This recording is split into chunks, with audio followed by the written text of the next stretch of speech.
Oh, yeah! You put your right foot in, you take your right foot out, you do the hokey pokey, and you work it all out.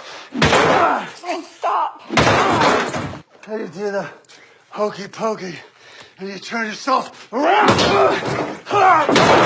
That's what it's all about. Welcome, everybody, to the Monthly Movie Dispatch. We get together every month and talk about what movies we've seen, what we recommend, and what to avoid. What separates us from the other 100,000 other movie-related shows is that we're high school friends and have been talking to movies for 15 years. We love talking film, and we're doing it even if no one's listening. Anyway, I'm Nick Moffat. I'm here in Marysville, Washington. I'm here with Brandon Bowlby. Hey, guys. Who's in New York City, and Sean Bowlby. Hello. Who's in Seattle, Washington. So, this month we're going to be talking about September. October is right around the corner. We're going to be gearing up for the end of the year where all the Oscar movies and the big critically acclaimed movies are coming out. So we're going to do a big preview for that. We're going to do a spoiler review for the new Nick Cage film, Mandy, and talk about the other movies you've seen. But first things first, we're going to do our summer movie wager recap. Brandon won the summer movie wager. Yes. Which we talked about in the last episode. Once again, congratulations, Brandon. Good job. One thing we do need to talk about, though, is we recorded that episode a little early, a little premature, because a lot changed in the last weekend. Like, surprisingly, more change than we could have expected. The Meg, which was not in the top 10 when we recorded it, it bumped into the number 10 slot, kicking out Mamma Mia. So both me and Brandon lost those Mamma Mia points, which bumped me down the list quite a bit. And then the big surprise that none of us actually saw, we were kind of expecting the Mamma Mia thing, but the big thing that none of us saw was that in the last day, not August 31st, September 1st, on Labor Day, probably about 6,000 people went and saw Ant-Man vs. the Wasp, bumping it ahead of Solo. So how did that change things? Well, it made everything a lot closer. Basically, Derek and Brandon were only separated by 1 point. So that's kind of a crazy development. It straight up made me lose the contest in my other league, which was a huge disappointment. So, I think, Sean, you mentioned that also now, you said in the last episode that you had won the top 5, but it turns out Derek actually was much closer in the top 5. Yeah, Derek got more points in his top 5 than I did because of that, which I that's what I'd kind of been saying from the beginning, is that I think I was going to get at least the top 5, most points from the top 5, but not anymore. And on what planet would anyone think Ant-Man and the Wasp would make more than a Han Solo film? That is insanity. If you had told me that Ant-Man was going to be more successful than a Star Wars movie, it's like, really? That movie must have bombed. But yeah, it just goes to show you that people love the Marvel movies and people did not like Solo. Anyway, so Brandon won that contest, and he got to pick a movie for all of us to watch, and he chose A Separation. Brandon, do you want to give us a little rundown on The Separation, and maybe just briefly say why did you pick this movie for us? So A Separation came out in, I believe, 2011. It won Best Foreign Film Oscar the following year at the Academy Awards. And I didn't see it until a couple years ago. I went actually to a movie theater because I'd been hearing so much about it and saw like a rescreening of it. And I remember stepping out of that theater and just being like, holy fuck, I just watched one of the best movies ever made. And like, it's so rare that you have that feeling. Like, I just knew it. I was like, this hands down is one of them, like top 5, top 10 that I've ever seen. And no one I knew had seen it. So I was really excited to hopefully share that with you guys. And hopefully we'll see if you guys felt somewhat of the same. I love that you're using this word hopefully, because I know that none of us put our rating on Letterboxd yet. So you've been just sitting around, staring at that space on Letterboxd, that I've been icon refreshing of the it poster. many times a day, no joke. And none of you guys are giving me what I want. Right, and honestly, I don't know if you saw, but Derek watched it last night, and he's not able to record with us this morning. Oh. But Derek watched it last night, and he did the same thing, except he just put a heart next to his. So you know he Even more liked of a it. tease. He liked it, but again, you don't know how much any of us liked it. But I didn't even think about that. I just didn't decide right away and then kind of forgot. Yeah, I've just been in a routine where I log a movie, and then I've been trying to write a little more on Letterboxd, so I rate it when I write about it, and then since we were going to record and talk about it, I just kind of procrastinated on writing about it. But anyway, so Sean, me and Sean watched it together earlier this week. It was pretty fun getting together and watching it. I don't know, Sean.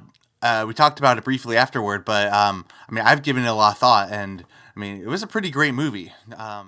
So one of the things I liked about it so much was that it was very morally complex, which we can get to in a second. I know where you're going with what you're saying, Sean, but yeah, it was a very morally complex movie, and very character driven, just a pure drama. So it's one of those movies that we could sit here and really dive into and argue about the morals and the intentions and why characters did what they did and whose side we were on, and we could sit here and probably just dissect this movie for 2 hours. There's just a lot of complexities in this film. What Sean was saying, we immediately when the movie was over, we the first thing I said was a disagreement about some of the characters' intentions. Yeah, it was Nick said oh God, that guy was a real piece of shit. It was oh my God. I'm wait, what? What movie did you see? Which movie are we talking about? And it was our take on a character, at least our initial take on the character was polar opposites. It's a fascinating film because, not on the same level, but every character, arguably besides the daughter, but every character is a piece of shit in that movie. And also every character in that movie is also trying to do right throughout. Yeah. On different levels of each other, but in that sense, it is a very complex study of what everyone was going through. And I loved, especially on rewatching it, it really made me feel a lot of movies that have this much going on, they make leaps and jumps, and it can get really rattling throughout. This movie is so brilliant to me because everything progressed so smoothly, and every new scene built off of the last, and I got why every character was doing each little interaction, no matter how spiteful or how redeeming it was. All of it made sense and all of it added up, and the writer of this film checked off every box as they were going through to make sure people were doing what they should be doing. And it's so rare that in a movie this complex, all of it works that well. I agree with it. Definitely flowed really well.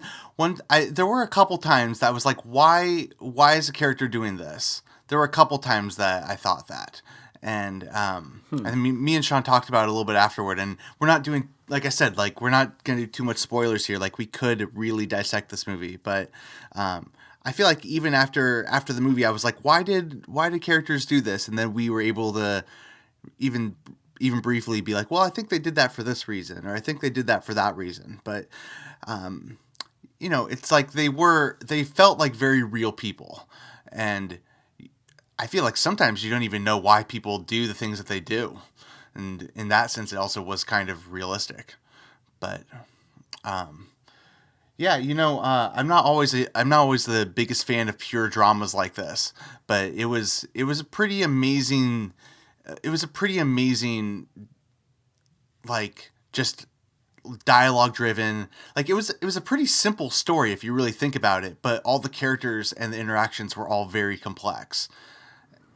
Yeah, I Yeah, felt like this movie kind of belongs like also on a stage. Like this would make for an incredible play experience because the settings and the locations are so small and limited, and it's such a few like small cast. Everything could work just like in a in a live setting.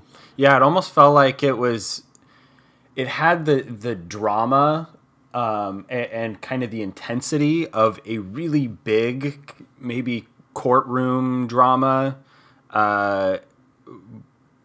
maybe like an O.J. Simpson level of courtroom drama, but it was such a small event, and like these really intense scenes played out in this not courtroom, but it was like a, I don't know, like a mitigation room or in a government building where it was like 4 people in the room, this tiny little room, all yelling at each other and like going through what happened, and it was like but it had this really big intensity and like a lot of big emotions playing out through it. That was it was really interesting how contained it was for it. Yeah, you hardly feel like they shot it in just like a tiny, 15 by 15 square foot Yeah. room, but that's what they were in.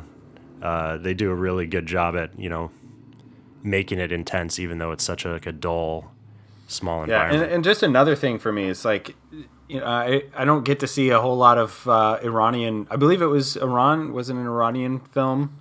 Yeah. I don't get to see a lot of Iranian films, and I just loved seeing these people and how they live their lives, and it was really interesting to see how their courtroom or their court system kind of played out. And The culture and the religion is deeply written into this film. and like there was like this, even though they didn't really talk about God or religion a lot in the movie, it was like this looming presence that affected what everyone was doing at every part of the movie.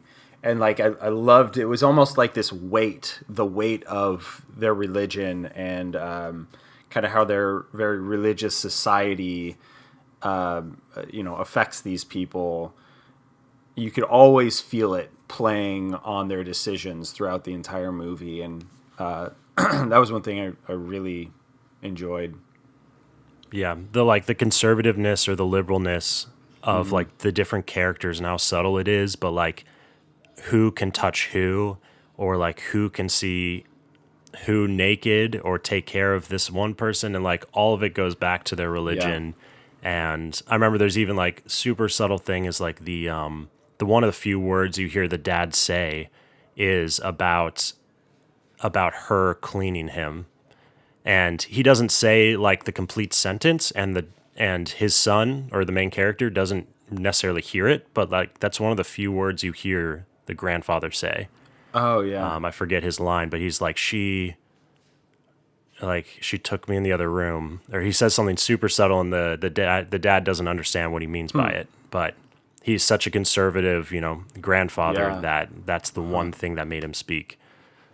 Yeah. And speaking of the grandfather, that I don't know, I didn't know any of these actors, but like especially the grandfather, that was a pretty amazing performance. Like, yeah, there was that one shot when he's like next to the door and the dad's trying to communicate to him, and I was just looking at the grandfather. I was like, how did they find this actor? Like, there's no way they found someone with Alzheimer's, but like this guy is 100% living it and pulling it off. I assume he must be just an Iranian actor who like is he's just a really good Iranian actor. Probably been in a lot of movies. That it was really impressive. Yeah. I felt like every character had their driving force, the thing that really like they stood for and that they made decisions based on, and it was kind of a conflict of whose driving force was maybe more important, or when a conflict does happen, how those things come to the surface. There was like the father taking care of his grandfather, the mother wanting to do anything to protect her daughter, and then like the lady with religion. Like everyone had like their thing that all of their decisions were kind of based on. But Another thing is like there was a lot of kind of mystery in the movie. Like I still am not like I'd love to talk about more about this maybe after the podcast or something. Get more in detail on the plot, but there's a lot to piece together and to try and kind of figure out what actually happened and who was lying about what, and there's a lot of in-depth plot details that you can kind of that can affect what you feel about which characters. I also wanted to say, like, on a more visceral level, there's maybe 3 moments in this film that like break my heart so deeply. Like I was getting really choked up watching this by myself. I'm not necessarily going to go over what they are, but yeah, this movie also really, really hits me hard on an emotional level like that. Yeah, that the youngest girl, there's the older daughter of the kind of 2 main characters, and then there's the younger daughter of the supporting mother and father. She was so cute, and just watching her watching what was happening and what was happening around her was it was pretty heartbreaking. Yeah. So, yeah, it was a great movie. Good recommendation, Brandon. I think we all thought it was amazing. Star ratings? Go. I'd have to go 4.5. Yeah, I'd go 4 or 4.5. I mean,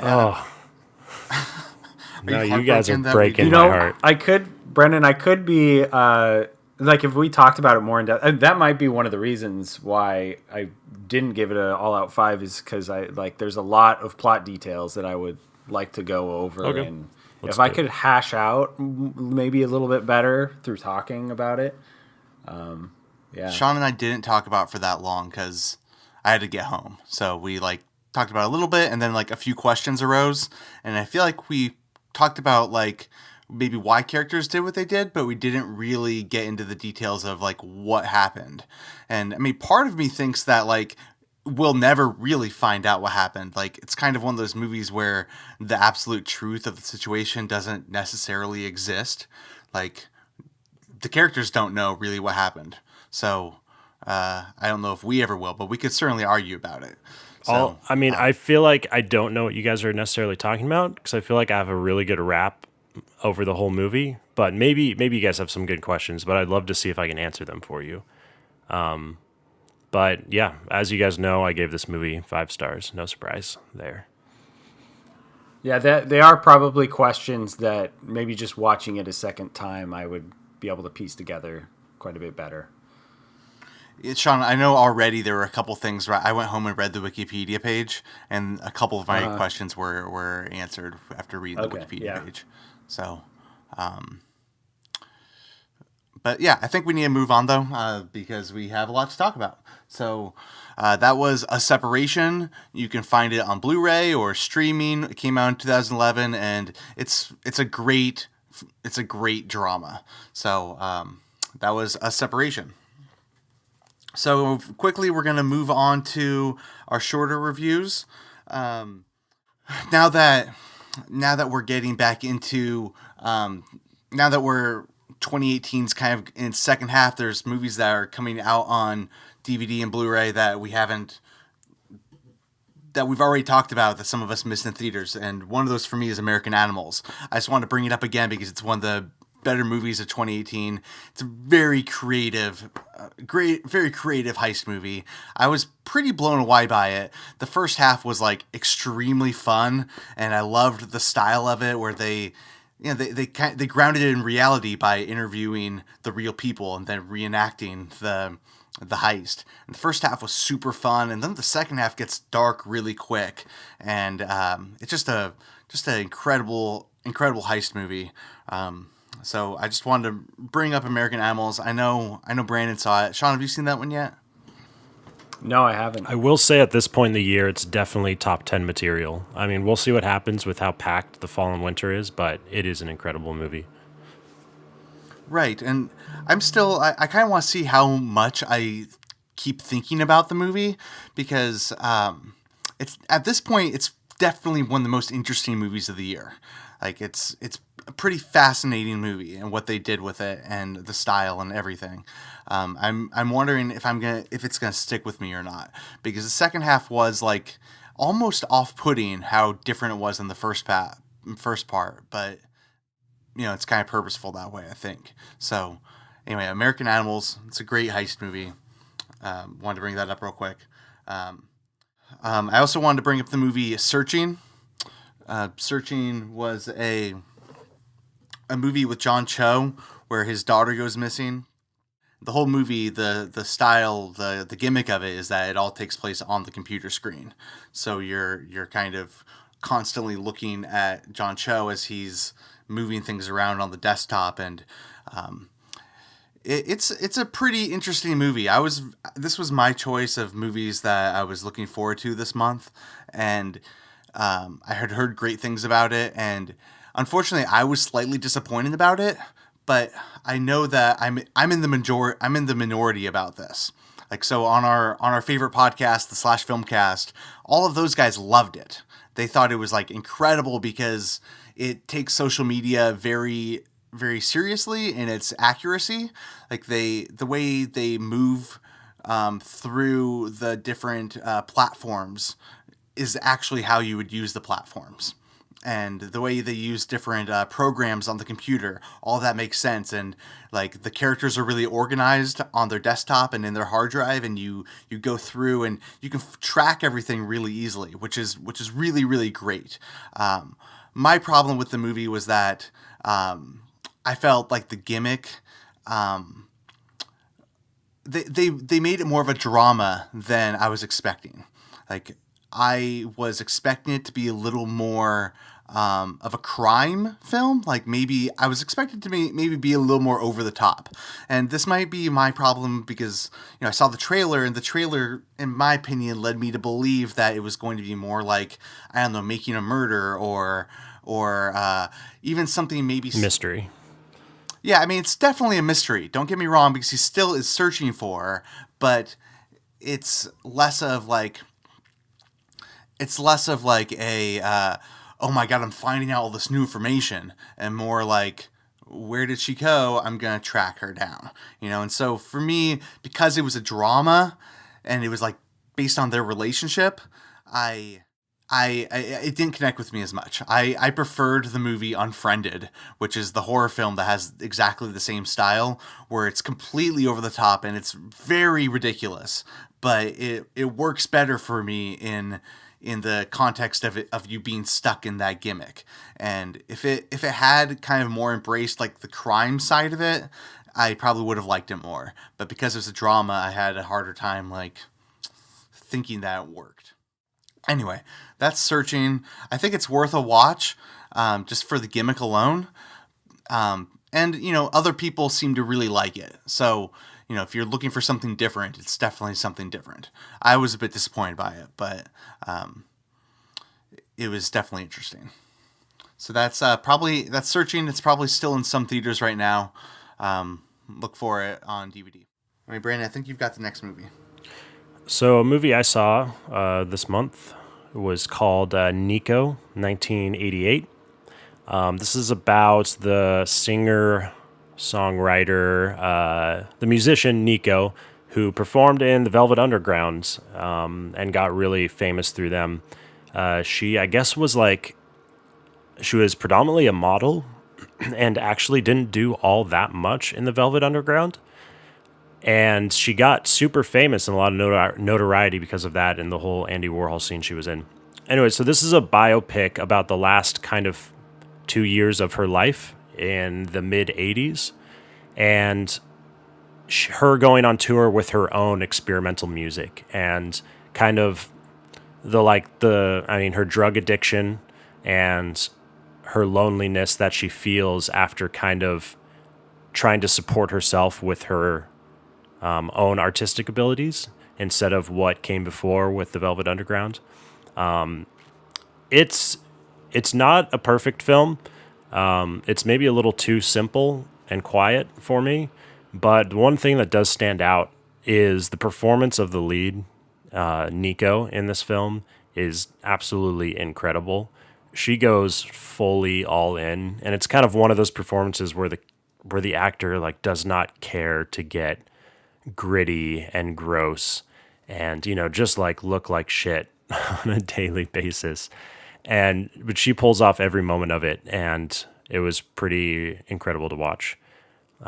So for that performance alone, I'd really recommend it. And it seems like people are loving it a lot.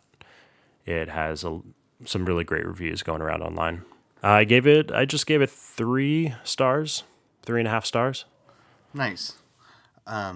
Yeah, I really like the Velvet Underground. So this kind of, I didn't even hear about this movie until you went and saw it, and kind of sparked my interest because I'm like, ooh, Lou Reed, the Velvet Underground, Nico, so it's less of the Velvet Underground though, more of her like years after. Yeah, years zero after that. Velvet Underground. It takes place in 85 through 88. So Okay. But it has, she talks about it, and it's affecting her life incredibly what happened before. Okay. Cool. That sounds great. I don't think that's come to Seattle yet. So, yeah, we'll have to keep an eye open for it. That's Nico, 1988. So, I wanted to bring up The Predator, the newest film in the Predator franchise. I think there's been 4 Predator movies. This is the 4th one, not counting Alien versus Predator, which I guess, like, why wouldn't I count? But, yeah, counting those, I think there's 6 or something. Anyway, this is the new film written and directed by Shane Black, who is very popular. Sean, I know you're a big fan of Shane Black. My most anticipated movie of the month. Yeah, you did not see this, though, didn't right? even see it. No, Right. Well, I did not. Well, you weren't missing much. It was really, really bad. Like, I want to say this is one of the worst movies I've seen this year. Like, definitely, like, especially like blockbusters. Like I've seen some pretty shitty Netflix movies, but this one, like, probably one of the worst like action movies I've seen in the theater. Just very poorly made, almost on every level. Like, there are parts where the editing just doesn't make any sense. Like things happen to characters where I couldn't tell you what happened to them because they just like disappeared.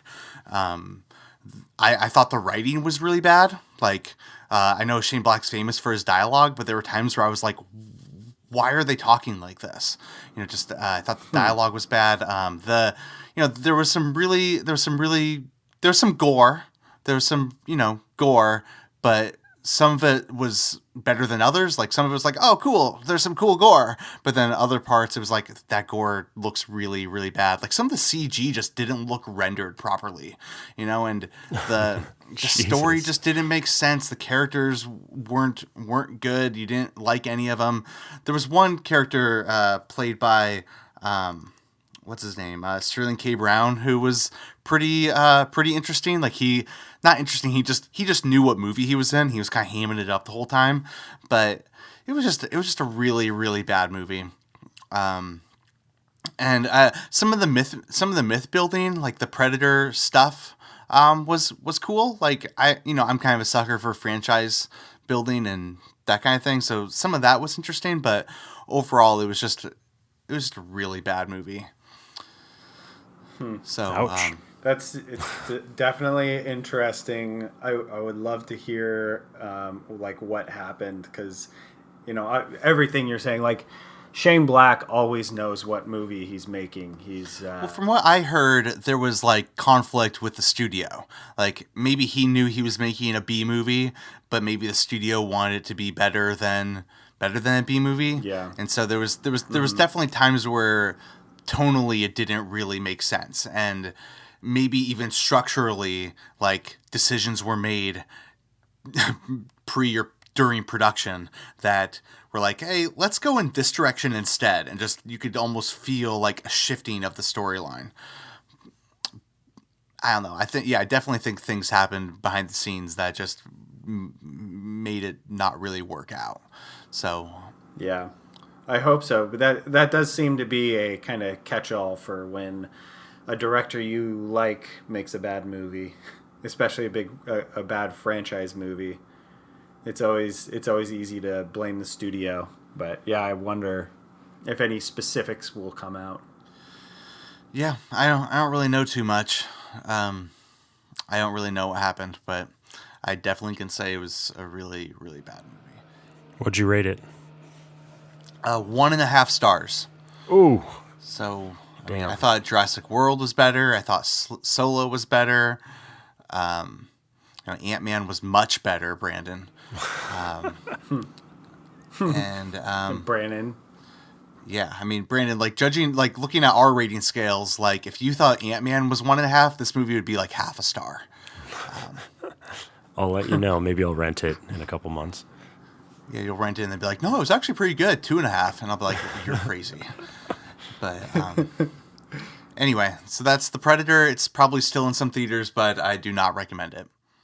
Sean, what say you? Yeah, so I saw A Simple Favor this month. It's the latest Paul Feig movie with Anna Kendrick, Blake Lively, and Henry Golding, who just kind of popped up this last couple months. He was in Crazy Rich Asians, and that's it. Like, that Crazy Rich Asians was the first movie to come out that he was in, and he's in this one as well, and he's kind of popping up all over the place. I think we're going to see a lot more from him. But let me read the IMDb description. A woman seeks to uncover the truth behind the disappearance of her best friend. So I wasn't a huge fan of this movie. In a similar vein to a movie like Gone Girl, it's all about kind of the mystery of what happened, and it's kind of also about how society is or what it's trying to do is it's trying to do this kind of society is watching these events unfold type thing, but it just kind of missed on every level for me. I didn't think the movie made a lot of sense tonally. It was a fairly light movie, and it was almost going for kind of almost a satire on kind of Americana type thing and wealth, but none of the themes that I thought they might have been going for really made sense for the movie. It like had this very light tone to it, but the subject matter it was dealing with was actually like really dark, and like none of that made sense to me. And it was very hard to kind of latch on to really what I was watching. And then for me, the ending just totally fell apart.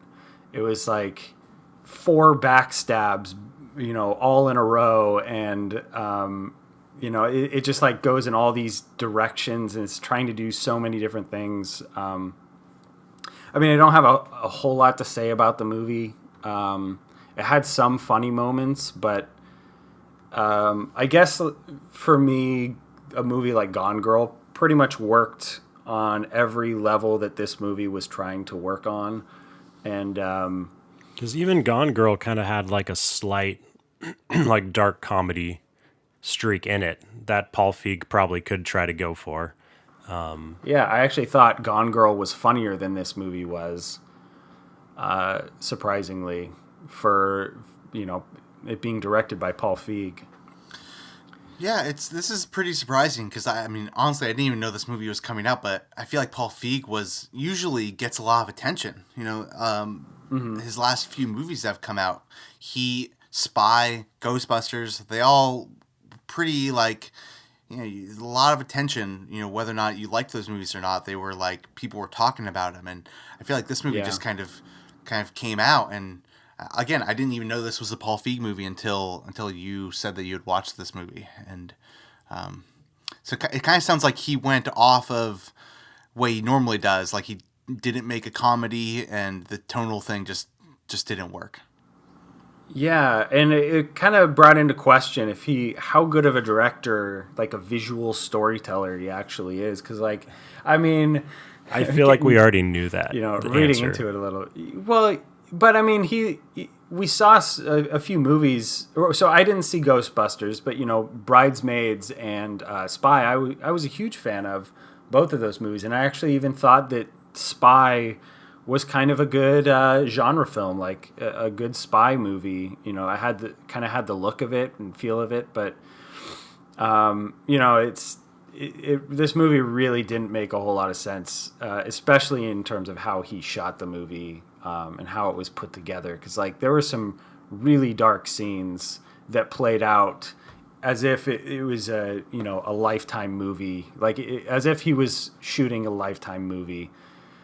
It was very strange, and maybe this movie did get pretty good reviews. I think it got 86% Rotten Tomatoes.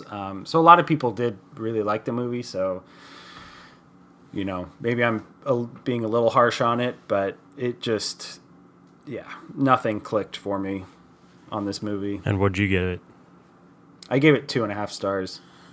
Okay, so that was A Simple Favor.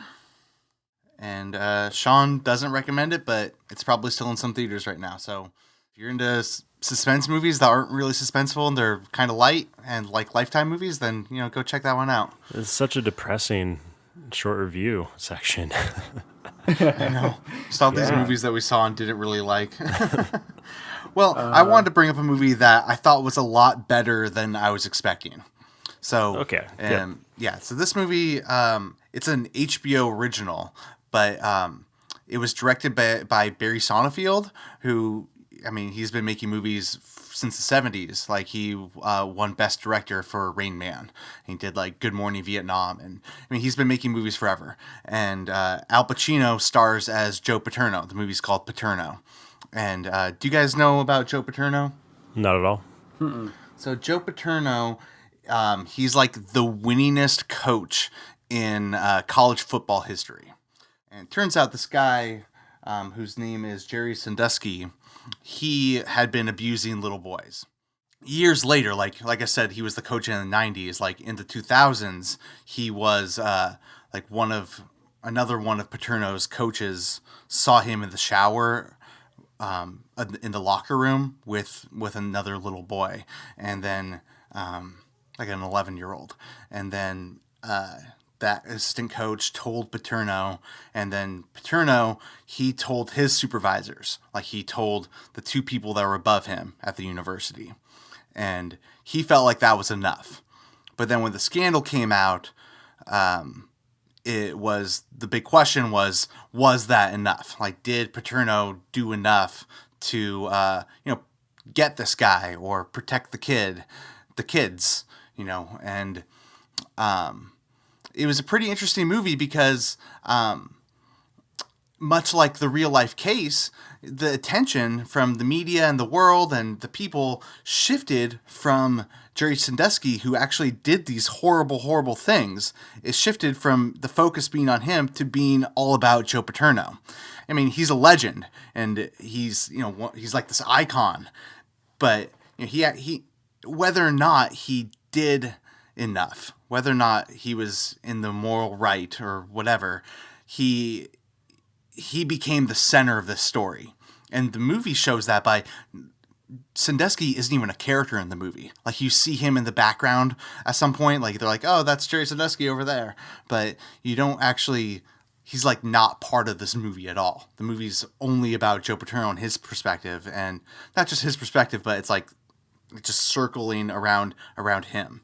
And he's just hey, I coach football and I thought I did enough. I told my supervisors, and then they must have not done a good enough investigation. But it becomes this whole crazy thing, and the whole movie just keeps spiraling and spiraling. And it's a pretty interesting story, and has a lot of moral questions. And Al Pacino's great in it, and it was just a lot better than I was expecting. I didn't really, you turn on an HBO original and you're not totally sure how great it's going to be, and I don't know, I was pleasantly, it was pretty, had a pretty intense subject matter, but I was very captivated the whole time. It just reminds me a lot of the film Chappaquiddick. that I saw recently. It's kind of a cheaper, low budget film that is not true crime, but it's like a slice of history that has a lot of like moral dilemmas on if they did enough or not. Yeah, this sounds really interesting. I knew nothing about this. I might have to check it out. I'm surprised you guys hadn't heard about this because it happened fairly recently. You know, it happened in 2011. Like, I remember when this happened. And it was. I mean, it I was a remember there was some huge sports story. university incidents, so maybe this was one of them, but I just didn't know the guy or the details. Yeah. Anyway, so that movie is Paterno. It's available on HBO, so HBO Go or whatever HBO source you have. And what'd you give it? I gave it 3.5 stars, I think. So now we're going to do a special segment on this show where we're going to do a featured preview. So this September was kind of a slow month for us, and we're going to do an in-depth review of Mandy after our featured preview. But September was kind of slow, and we thought it'd be fun to look ahead for October, November, December, and when all of these big movies start coming out. I mean, Brandon, you did some research for this, and how many movies do you say were on your like watch list for the next few months? I mean, there's like 20 really great directors putting out movies in the next, or from now till the end of the year. That doesn't even include January, February, like even smaller releases that come out. And that doesn't include movies too that we like, don't know the directors or don't know about the buzz don't yet. know. These are specific directors that I've loved their past couple movies. So that's shocking. This is kind of quite the event that's going to come up. Yeah, so basically each of us did a top 5 movies that we're looking forward to. Obviously we don't know the quality of them yet, but these are just like based on who's involved or the plot or the trailer, like movies that we are really looking forward to. And so we're going to do the same game that we do for our end of the year episode where we count down. We start at number 5, and then we each go around and say their number 5. And if someone has it any higher, we're going to punt it. So, we'll eventually get to each movie that we're pretty excited about. We're going to go pretty quick on these, not talk about them in depth. I mean, obviously, we're not reviewing them. We haven't seen it yet, but just kind of say why we're looking forward to it and, why we're excited. So, okay, we'll start with Sean. Sean, do you want to start us off? Yeah, I'll start us off with Mary, Queen of Scots. Ooh, Okay, I don't even interesting. know. I've never even heard of this movie. I saw that, but why this one? So, Mary, Queen of Scots, it's coming out December 7th. It's by kind of I don't want to say a first-time director, but she doesn't have a lot of credits, at least nothing that I recognize. Some TV stuff. She did Much Ado About Nothing, a Shakespeare adaptation. But it's starring Saoirse Ronan and Margot Robbie as Mary, Queen of Scots, and Queen Elizabeth. Yeah, and I saw 1 or 2 trailers for this movie, and it's just going to be a battle between Saoirse Ronan and Margot Robbie for like best actress. It looks like. Yeah, I mean, that sounds really interesting. Do you know when that comes out, Sean? Yeah, it comes out December 7th. Okay, cool. That's Mary, Queen of Scots. Brandon, what about you? Okay, so my number 5 is a movie called Shoplifters. This movie was the Cannes Film Festival earlier this year, and the history of the winners at that festival are absolutely amazing. Like Tree of Life, Amour, Blue is the Warmest Color. Last year was The Square. So every year, their top movie is like one of my top movies.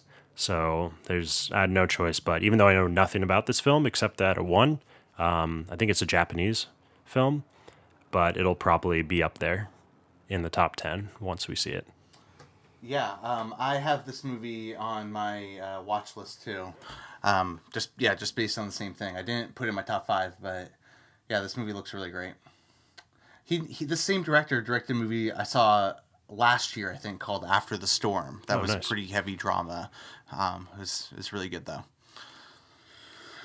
So my number 5 was The House That Jack Built. It's the new Lars von Trier film, and he's a pretty controversial director. He's like known for intensely emotional psychological horror like Antichrist and Melancholia, Dogville. And this one's again another psychological horror film. It stars Matt Dillon as a serial killer in the 70s and 80s in Washington. So, that's close to home. This movie premiered at Cannes. And apparently, like 100 people walked out of the theater. Jesus, that's how he likes it. But then he got a standing ovation after it was over. So I don't know. Lars von Trier is just I've always been a fan of his. Just he makes these very artistic, very emotional movies. So was his last film Nymphomaniac? Yeah, his last film was Nymphomaniac, parts 1, 2. That's a few years ago, so he hasn't done anything since. This is his first movie in a little while. So, when me and my wife first started hanging out, we watched a bunch of Lars von Trier movies together. That was like what we did. So, we started the relationship off on a really emotional level. So, I'm pretty excited for The House That Jack Built. Though it looks pretty dark, but also the trailer looks like it's kind of humorous too. It's kind of hard to tell, but anyway, that's The House That Jack Built. It comes out on December 28th. Sean? Yeah, we're bumping up to number 4. My number 4 is The Favorite. Anyone? Can you guys hear me? You're coming in. I was muted. Oh no. Fuck, punt. Oh, jeez. So punt. I was muted for so long. I don't know how that happened. Brennan's just panicking over there. Brennan's panicking. I was like shouting. No, don't go any farther.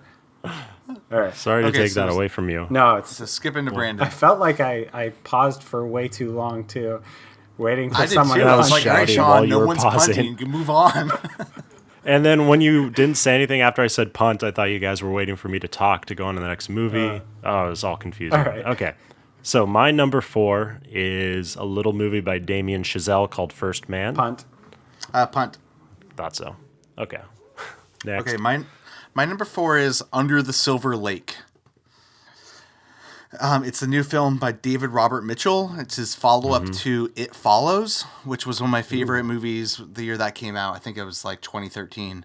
And that was a horror film. This one's, it's on Wikipedia, it says it's a neo-noir, which it looks like it's taking elements of classic noir, like with the femme fatale and the mystery and being in Los Angeles, but it also looks like, neo-noirs are typically like modern based and have elements of newer films. And this one stars Andrew Garfield, and he meets this girl, and she goes missing, and he's just obsessively looking for her and tracking hidden messages, and apparently he uncovers some conspiracies or whatever in Los Angeles. So, I mean, I'm a sucker for a noir, and I've always heard this. I keep hearing little bits about this movie about how it's like, it's pretty interesting. Just, it sounds like it goes in some interesting directions, and I don't think it's going to be a movie that everybody loves, but it kind of piqued my interest. So, I'm really excited about it. I hope that's also a movie that's very much about LA and the neighborhood, Silver Lake.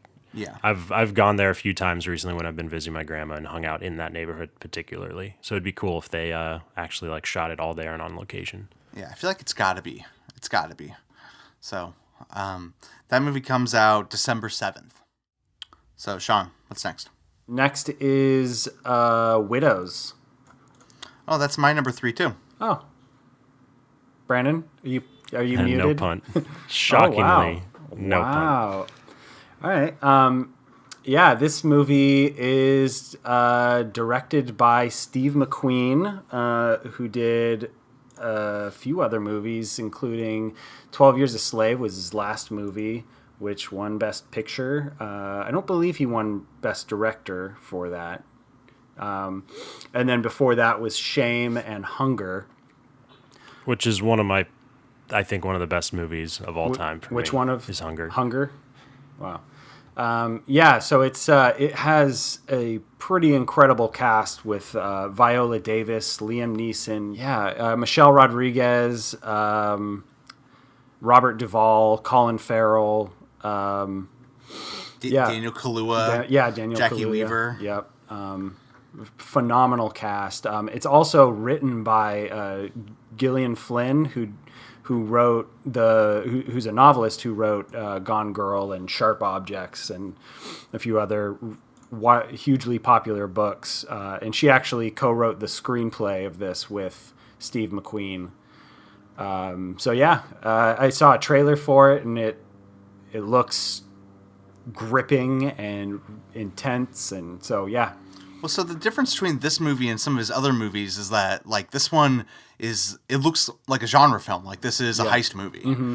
And so it looks like it still has his trademark, like intense drama, because it looks like there's some, pretty sad stuff that happens, but also it's a heist movie. So it might not be as, like, Shame. That was just, like, over the head with its drama, and 12 Years a Slave. I mean, obviously that was, like, extremely intense. So this movie looks like a little less intense just because it's a heist movie, but also the style still looks like Steve McQueen of very dramatic. So that's kind of why I took it off my top 5. He's one of my favorite directors, but I just know this film is going to be a little more less stylized and a little more, God, it sounds so weird, not like popular, as in it's going to be, I think, much more blockbustery. And I'm sure it's going to be crazy good quality, and he's going to have his hands all over it. But I just think it's going to not be like his other 3. But still very excited for it. It was my number, like, 6 or 7. Yeah. Well, cool. So, Brandon, what's your number 3?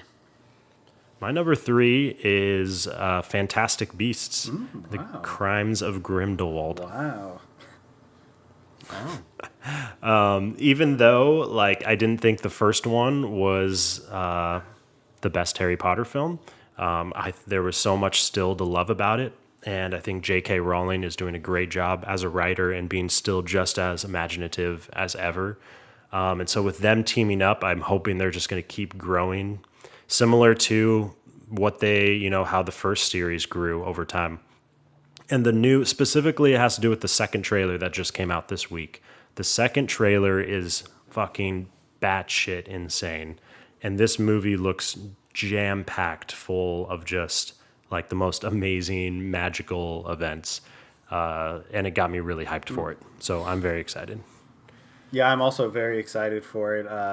I guess I just haven't seen a trailer. I've kind of been avoiding trailers, and especially this year, I've been avoiding as much as possible learning about movies, and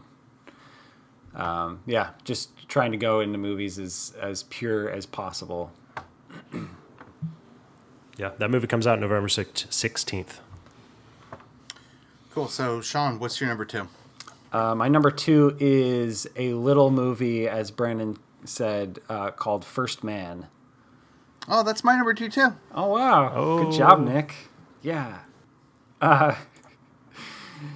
It comes out. You know what? I didn't say Widows came out November 16th, but First Man comes out fairly soon, October 12th. I'm not sure if that's a wide release or what, but yeah. I think it is. I think so. Comes out in the next couple weeks. It's Damien Chazelle's next movie, starring Ryan Gosling and I guess, like, I don't really recognize any other of these actors. But yeah, Damien Chazelle, who did Whiplash and La La Land, 2 movies that I very much enjoyed.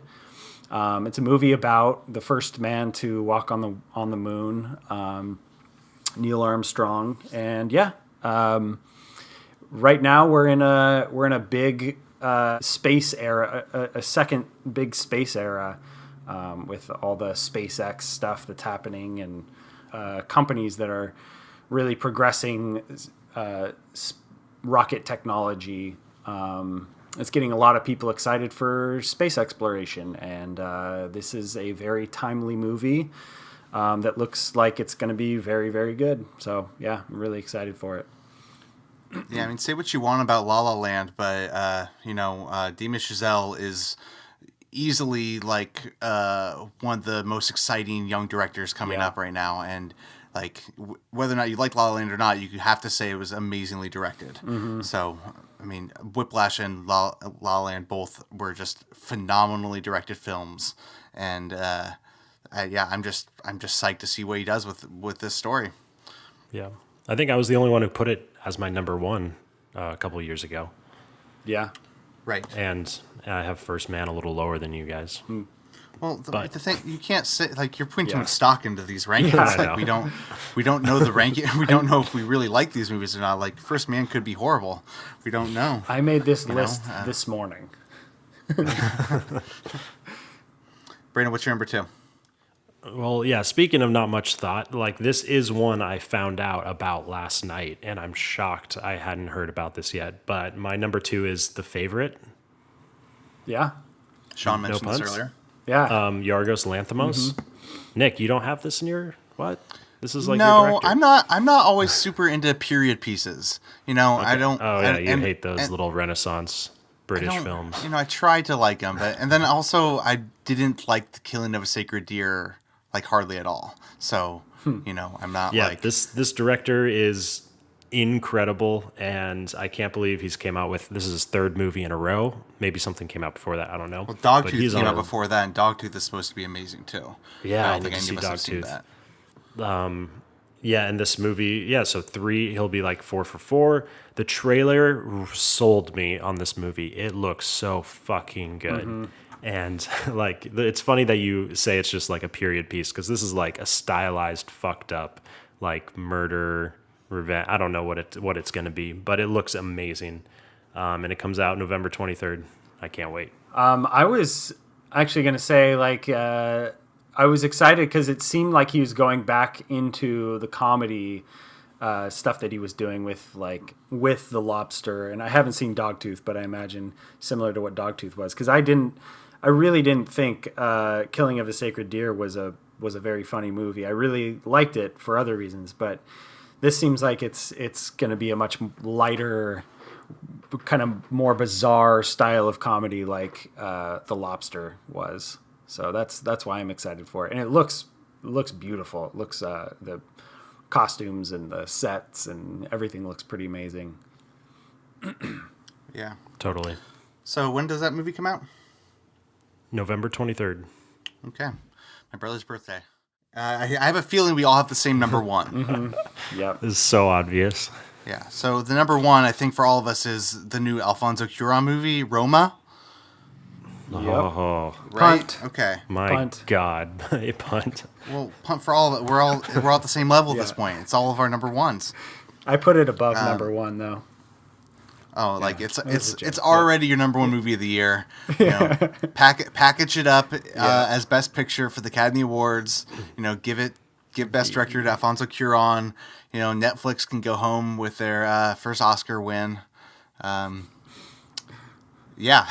This movie should be incredible. I mean, So you guys all watched the trailer then, Yep. even though you're semi-avoiding them? Yep. I did. Yeah, I watched watched the trailer trailer. yesterday. It's a for the good first trailer time. to watch. It's subtle. Yeah, it doesn't tells give you away nothing. anything. It tells you nothing. It's just like, look how beautiful this movie is going to be. I think it's worth mentioning that I know you guys know this, but he also shot the whole movie. He's produced the whole movie. He wrote the film. Clearly, he's the director, and he's also editing the film. Yeah, so this movie is going to, just based on his history alone, like Children of Men, Gravity, these are some of like the best movies that like Children of Men might be like, that's one of my best movies of all time. And the buzz is saying that it could be like, it's supposed to be Netflix's first like Best Picture nominee. And I hope it still gets released into theaters because I like going to theaters for these kind of big movies. But I just- would be very sad to not be able to see this on a big screen. It will, Yeah. but I don't know about Seattle, guys. The new Green Room director's movie is a Netflix release, correct? Yeah. right. Yeah, that's showing in New York and Los Angeles right now. Well, Mandy is I believe Mandy is Mandy's already a little different though, yeah. because it's not a Netflix Mandy had movie, like but- a very.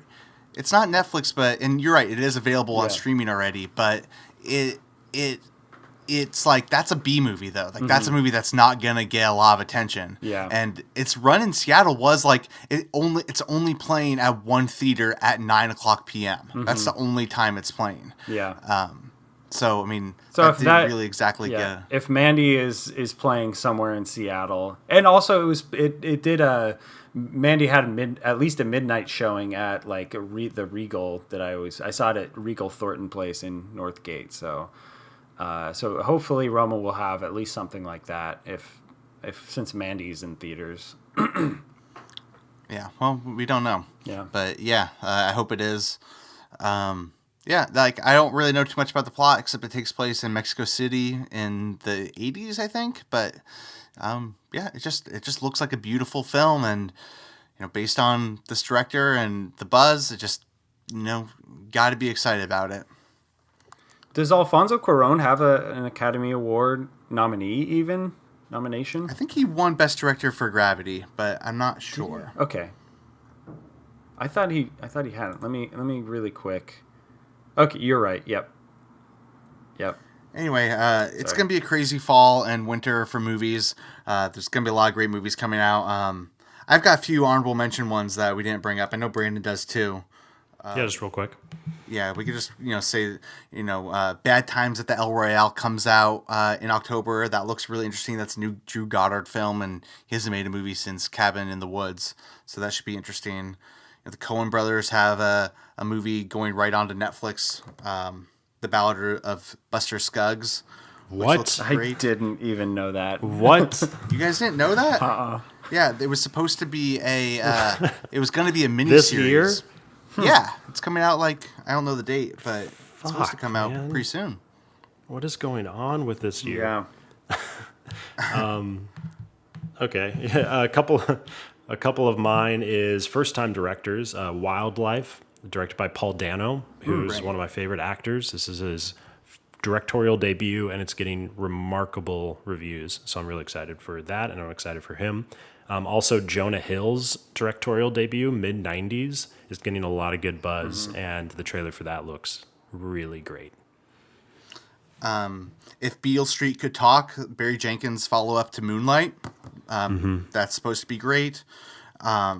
There's this movie called Beautiful Boy that stars Steve Carell and Timothy Chalamet, and I don't know the director, but it's about a father dealing with his son who's a meth addict, and it just looks really emotional. Isn't Holly in that movie? Like The Office, Michael Scott and Holly are husband and wife in that back movie. together. Yeah. Is this the follow-up of The Office? Yeah. It's like Office season 15. And speaking of Timothy Chalamet, the guy who directed Call Me By Your Name, Luca Guadagnino, is directing Suspiria, which is a remake of a 70s horror film. That's one of the most acclaimed horror films. I haven't seen it, but I'm probably gonna watch it for Horror Movie Month next month, and he's remaking that movie, so that should be interesting.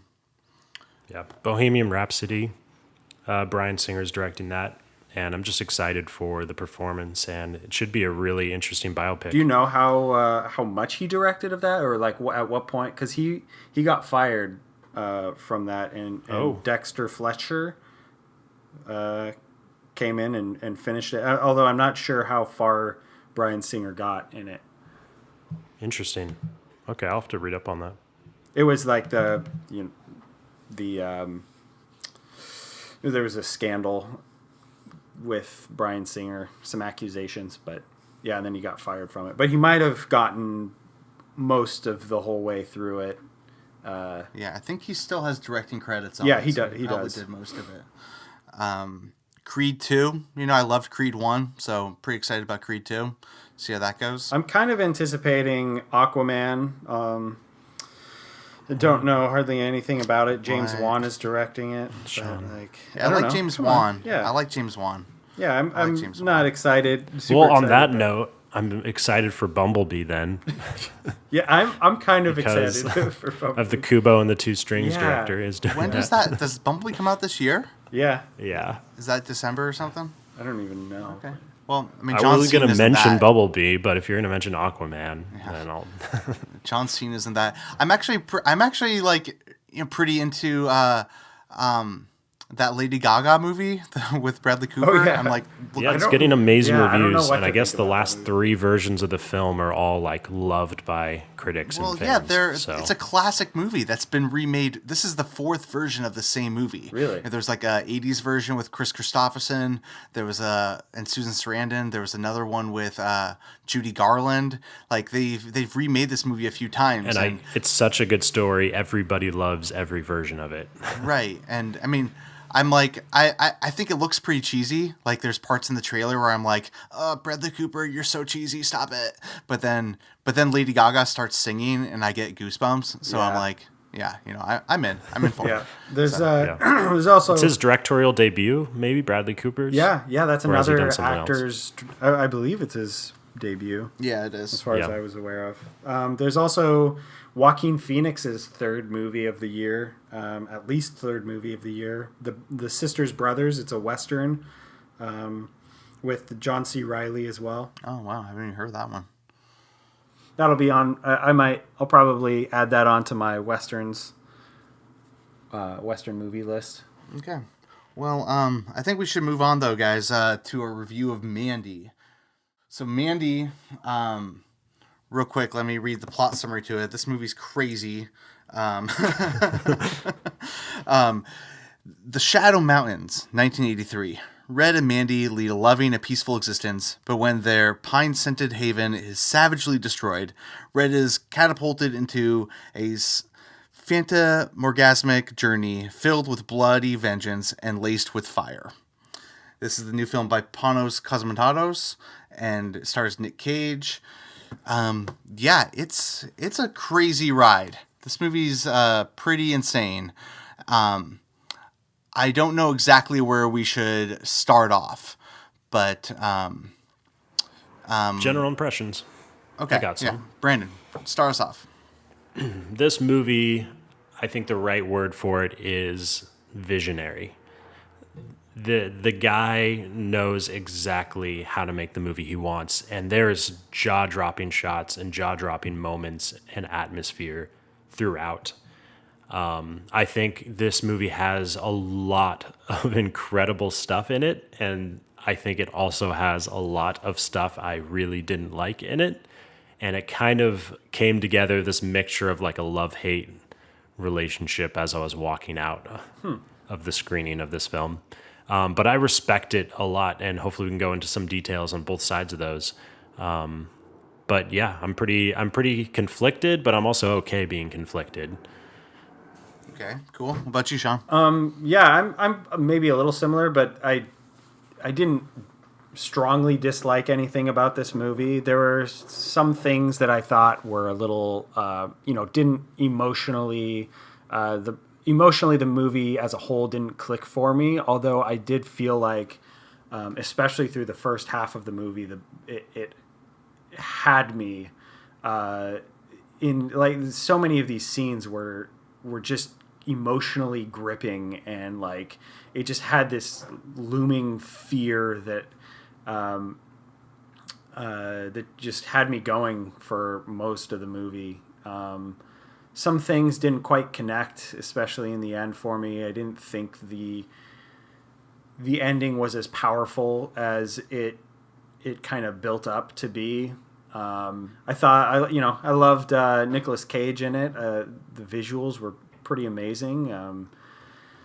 Yeah, he did some great stuff with. I assume it was shot on, I think, 16 millimeter, I would guess, and some of the lens effects and lighting effects that they did with the movie was pretty spectacular. It's like J.J. Abrams on acid. Yeah. With lens flare. Yeah, yeah. Although I would not ever compare this movie to anything J.J. Abrams has done. Yeah. Yeah, this movie's insane. I thought it was pretty fantastic, and I think I loved it. but I also don't know at all who I would recommend it to. Like, in fact, like, I don't even know if I would have recommended it to you guys. Like, it's like, you know, I could see people wanting to go to this movie because it's like, you could sell it as like a Nick Cage, you know, goes crazy and kills people movie. And, you know, we all love that. And not we all love that. There's a certain type of person that loves that. But this movie is a lot longer than you would expect for that kind of movie. And in fact, that type of stuff doesn't even really kick in until like way later on in the movie. And there's a lot of just like atmospheric long shots, like just long shots of scenery and of mountains and trees. And, you know, I could see someone sitting there and thinking, this is stupid, you know, or like, why is this taking so long? And like, for me, like, I'm really glad I saw it in the theater because, you know, like I said earlier, there weren't a lot of screens of this movie. And if I'd watched this at home, you know, I would have been tempted to, like, you know, pick up my phone maybe and, you know, just kind of dink around a little bit. This movie is like, it's meant for that all encompassing, like, dark experience where you have no choice but to sit there and not do anything else and be absorbed by the tone and the feeling of the movie. And again, the tone and the feeling might not be something that you're into because it is like, it's pretty dark. It's very psychedelic. It's very trippy. It's just like, it's very moody. It's got the specific mood and it changes halfway through the movie, but it's very intense for what it is. Okay, let's go into spoilers for Mandy. Spoilers, after this point, we're going to be spoiling Mandy. So, can anyone tell me a little bit more about the tiger scene? Yes. Yeah? I think so. Okay. Well, I think that scene was... That was as weird as this movie is, that was the weirdest it got. I completely forgot about that. I don't know why the tiger was there specifically, but I'm pretty sure that was the guy who was manufacturing all the acid. Like, these guys were, like this cult, this religious cult that they, you know, that he was getting revenge on. They were making drugs. They were making acid. They were all tripping out together. But then they had like a special brand of it, like a special intense version of the acid that he was giving to those demon bikers. And so those demon bikers were going crazy. So the bikers weren't demons. They were just like on drugs and dressing up really cool. Right. Well, cool, but yeah. I'm pretty sure. I thought they were like straight up supernatural beings. But that makes a lot more sense. I thought like if they were just like on drugs and like their own little cult. I thought like I like that version. drink that they gave the demons was like some satanic potion or something that got them to do what they wanted. Or I'm pretty sure it was just like the acid. I think it was just a lot of drugs. Like that drink was just drugs, and then they also like killing people because of it or something. And so it's like, we're giving you this drug now, and then you can kill those people later. But that helps my biggest critique, actually. Not the tiger guy necessarily. Like, I'm sure there's some. I mean, you gave me a great explanation for it, but one of my biggest problems with the movie was how, like, I mean, it's still kind of there, but how weak sauce the demons were once we actually got to fight them. Because their appearance in the woods on their bikes was so, like, terrifying, and their kidnapping of the two main characters was really scary and intense, and I was, like, so ready to go deep into what those people were all about. And then when Nick Cage shows up at their place, they're just, like, in a trailer, and he kind of just slaughters all of them in 5 minutes without any issue. And they're also like living in a trailer with a lot of beer cans everywhere. So I was just like really let down. They're just like rednecks doing drugs in the woods. I mean, they had that huge pile of coke. They were just like they got the acid. They killed some people. They went back to their trailer and they're just kind of hanging out doing coke and stuff. I mean, there were some weird parts in that for me, in that scene, even for me, where like, I mean, first of all, like Nick Cage making the sword was very insane. And like, I don't know, you know, I didn't, the movie gave us no like reason why he should have been a like, you know, A blacksmith. blacksmith. Instead of being a lumberjack, he should have just been a blacksmith. Yeah. They really Right. messed that up. But like, I mean, it was cool though. Like, it was a cool scene. Like, I mean, I let out like a pretty, like, it was a pretty awesome seeing him make that sword, but it was also like, oh, okay, well, he's just all of a sudden a blacksmith. And then when he wakes up in their trailer, like, they have the sword like on display already, like they already put it up on their shelf, and then he finds his other weapons like in the closet, like under a bunch of their other stuff. I mean, that it's just kind of random a little bit, but I don't know. I don't really fault the movie for that necessarily. I don't think the movie's really supposed to make that much sense in a lot of those ways. But Yeah, I was really let down by like the pipe just falling on the guy's head, and then he like trips and falls off the ledge. I was like, really? Like, you spent that much time building these guys up, and they're so fucking terrifying looking, and that's how each one of them is gonna die. I kind of even felt I felt that about. he did fall all for a of long them. time though, and that was pretty funny. Like, why? Except for the other guys were mostly just normal people, and then he did get a great chainsaw battle, which looked awesome. So like, I thought the cult was scarier than the demon guys. But which, I guess I just didn't have any like, I felt like I was supposed to be saying fuck yeah at some point in this movie, but I didn't feel that. yeah, I do wish he had more. I don't need him to have issues, but it needs to be more than just a sequence of scenes of people dying within 30 seconds. Yeah. Like, I need him to be figuring something out. At Yeah, he least, just went from- instead of just from one teleporting from person person to to- person without See, any problems. I don't need that. I don't think this was the movie for that. I thought it was like, he had the most horrible thing that could ever happen to somebody. Like, that happened in front of him. And, there was like that, I don't know. I thought it was a pretty like transformative scene when he was in the small bathroom, just drinking, That was drinking amazing vodka shot. and then dumping it all over his body and crying. And like, I on one level, it's like you could look at that scene and be like, that's Nick Cage meme factory, like, yeah, that's just Cajun being Cage. But I thought that was like really powerful. Like, Yeah. I felt his like sorrow in that scene. And then it just becomes like, the movie switches, I mean, I feel like the whole first half of the movie is very slow, and it sets the tone of the mood. And the mood being like heavy metal. The mood is like the mood is like a heavy metal album cover. Mm-hmm. And Yep. and you feel that, and then the metal kicks in, and that's like what the revenge is. I mean, the movie by itself doesn't have any heavy metal in it, really. Like, there's no the heavy metal music, soundtrack, but like though. it kind of captures that tone of like, it's like spacey, psychedelic, a beautifully shot like album cover. And then the craziness hits, and you don't need him to track people down. The movie it becomes a revenge fantasy, and it just pure revenge and killing.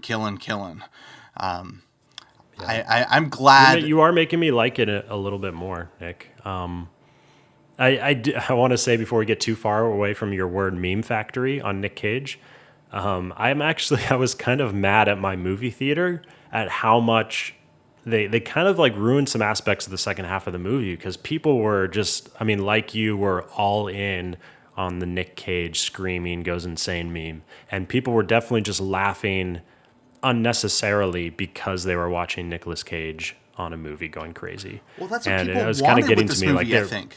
I think. I mean, people, there was funny parts, but people were just erupting in laughter way too much the second half, and I kind of wish I saw it in a smaller theater or, Right. in by I myself definitely a little think bit. that's how the movie was sold, though, or at least like how people have talked about it. It's like Nicolas Right. Cage covered in blood, going crazy and like doing all this crazy Nick Cage stuff. It wasn't really that. Like, the movie that is the movie that came out last year, Moms and Dads, or Mom and Dad, where like parents want to kill their kids, and Nick Cage is a parent and he goes after his kids. Like, it's a zombie slasher, over the top crazy Nick Cage, like at one point he's like doing the alphabet while smashing something with a sledgehammer and just screaming, but that movie's like 85 minutes long. It's a quick, fast-paced horror film that's just like fun and exciting. This movie is not that at all. It's like it's spacey, it's long. So if you go in for expecting like Moms and Dads, I could see you like being disappointed. That extra time, like this movie is a little over 2 hours. If that extra time, gives you the opportunity to think about how dumb the movie is, mm-hmm. If you're not buying into it, if you're not into like the spaciness of it and what they're doing with the movie, I think it gives you plenty of time to be like, what the hell am I watching? This is dumb, And I didn't think that, but I also I watched Moms and Dads last year with a group of people. Like I probably had like 8 people over at my house, and we were all laughing and we were cheering it. We were cheering it on. It was like really fun. The people I watched it with like told me they watched it again like 2 nights later, and we had to like rent it off of Amazon. Like I think I paid like $6 for it, and then so they must have paid for it again like the next day. And it's it's a really fun movie. But again, I don't know if I would recommend this movie to that same group of people because it's not at all. I mean, I'll probably bring it up to them, but it's also like it's not that movie. I guess I'll also say artistic. like I kind of what I have said so far about it and what I maybe some letdowns of the movie that really didn't affect my enjoyment of the movie at all. I was pretty into the movie while I was watching it. And like that's kind of those judgments that I was making about it are more how I would judge another more serious movie or maybe a more dramatic movie. But yeah, this movie like it was something entirely different, and I did very much like the movie pretty much all the way through. Like I don't know, this movie You wasn't seem to be pretty good serious. at that, Sean. I feel like you say that often. You separate your enjoyment with also later criticisms pretty well. Oh, thank you, Brandon. And this movie wasn't serious, but it was very serious. Yeah. And it wasn't a comedy, but it had some very ridiculous, funny moments. But it also like was beautifully shot, and I don't know, it was very specific for what it was. How about that score too? Oh my gosh. Jesus. Like, so haunting and heavy. So That heavy. was Johan Johansson. Yeah. And that was his last, I think he passed away. So that was his last score that he's done. And yeah, that was amazing. We'll all need to go backwards and check out this guy's first movie, Beyond the Black Rainbow. Yeah. Well, I've heard a lot of mixed things about it. I've heard that, it's much more stylized and like the plot doesn't More really exist. stylized? I don't know if I can handle more style. This is like top tier, like bursting with style at every moment. Right. I don't know if it can be pushed any further. Well, we'll have to see. Yeah, I've definitely heard a lot of mixed stuff, and I've even heard that people who really liked this movie didn't like his last movie so much. But it definitely That's got me like exactly what interested Greg in said. that. Greg recommended Mandy for me, and he was like, that movie did not do it for, like the one before did not do it for me. Ooh, it's on Netflix. What? Is it really? It's just streaming on Netflix right now. It's good to know. Well, let's all stop podcasting and go watch the movie, and we can come back tomorrow and finish it. But I do think we need to wrap it up. Thanks for podcasting, guys. It was a good episode. Where can people find you online? Instagram, Brandon_Bulby, and Letterbox at Beb7. Or wait, I think it's just Beb. Sean? You can find me at Letterboxd at Bulbinator. Cool. And I'm Nick Moffat, and you can find me on Letterboxd at Moffman23. Letterboxd is a great way to keep track of the movies you're watching and interact with your other movie friends. So I'm doing Horror Movie Month next month, so if you want to follow along with Horror Movie Month, I'm going to try to write reviews for every horror movie, so trying to do all 31. So anyway, I'm pretty excited for the next few months of movies, so we'll talk to you guys again next month. All right, bye. Bye.